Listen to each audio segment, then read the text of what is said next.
Hello and welcome to a new video. আজকে তো আপনারা এসএসসি মামলার গুরুত্বপূর্ণ যে আপডেট সেটা পেলেন এবং কি হয়েছে না হয়েছে সেটা পরিষ্কারভাবে বুঝতে পেরেছেন। এবং যে প্যানেল পুরো বাতিল হয়ে গেছে এবং সেই সংক্রান্ত যে অর্ডার কপি বা জাজমেন্ট কপি, সেই জাজমেন্ট কপির বিস্তারিত ব্যাখ্যা আমরা দিয়েছি। তো এই মুহূর্তে আরো একটি বড় খবর আসছে, আগামীকালের জন্য দুটো মামলা কালকে শুনানির জন্য কিন্তু লিস্টেড। এনআইওএস ডিএলএড সংক্রান্ত একটা মামলা এবং তার সাথে 20/22 ডিএলএড মামলা। 11,765 প্যানেল কি তাহলে কমপ্লিট হতে চলেছে এবার?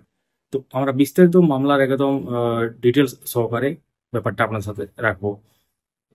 দেরি না করে শুরু করা যাক। অবশ্যই আমাদের সঙ্গে থাকুন, চ্যানেলটিকে সাবস্ক্রাইব বা ফলো করে দেখতে থাকুন। তো সর্বপ্রথম আপনাদেরকে দেখাই যে এনআইওএস ডিএলএড সংক্রান্ত যে মামলাটা দেখতে পাচ্ছেন, Kaushik Das versus the state of West Bengal. Diary number mention করা আছে পরিষ্কারভাবে দেখতে পাচ্ছেন। এবং তার সাথে যেটা tentatively case may be listed on 4/4/2025 computer generated. যদিও এটা সম্ভব বলা চলে, কিন্তু এখানে ফর জাজমেন্ট আছে, মানে এক্ষেত্রে হার্ড অ্যান্ড রিজার্ভ জাজমেন্টটা যেমন এসএসসি মামলাটার ক্ষেত্রে ছিল যে শোনা হয়েছিল বা শুনানি হয়ে গেছিল এবং রায়টাকে সংরক্ষিত করে রাখা ছিল, সেক্ষেত্রে সেরকম টাইপেরই এটা কিন্তু সংরক্ষিত করে রাখা আছে 5/3/2025 যে লাস্ট হয়েছিল, যেটা আপনাদেরকে আগেই জানিয়েছিলাম। এবং 5/3/2025 প্রায় এক মাস পর এই মামলাটি কিন্তু রায়দান হতে চলেছে। ফর জাজমেন্ট এখানে পরিষ্কারভাবে উল্লেখ করা, সব কিছু ঠিকঠাক থাকলে কিন্তু আসবে। এবং সিরিয়াল নম্বর 1501 আছে, সেটার জন্য আপনারা চিন্তিত হবে না, কারণ এই নাম্বারটা শুনে হয়তো মনে হবে যে 1501 মানে অনেকটা দূর, এরকম ব্যাপারটা নয়।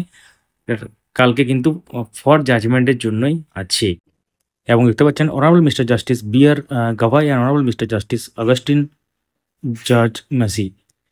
তো এবার আমরা চলে যাব যে 20/22 সংক্রান্ত মামলা সেটাতে।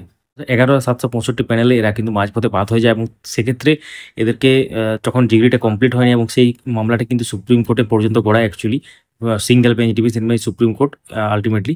এবং তারপর সেই মামলাটা দেখতে পাচ্ছেন এখানে Somen Pal versus Shrabani Nayak, diary number 21287। এবং এক্ষেত্রে 16/5/2023 মামলাটা ফাইল হয়েছিল। এবং তার সাথে 4/4/2025 এবং অনারেবল মিস্টার জাস্টিস যারা আছেন। এবং এক্ষেত্রে আমরা দেখতে পাচ্ছেন 1501 নাম্বার সিরিয়ালে কিন্তু আছে। এটা হার্ড রিজার্ভ আছে এবং এর সাথে কিন্তু পুরো ব্যাপারটা দেখতে পাচ্ছেন। তো এই ছিল পুরো ব্যাপার। অবশ্যই ভিডিওটি লাইক করুন, সবার সাথে শেয়ার করুন, মূল্যবান মতামত জানাতে ভুলবেন না। Thank you so much for watching.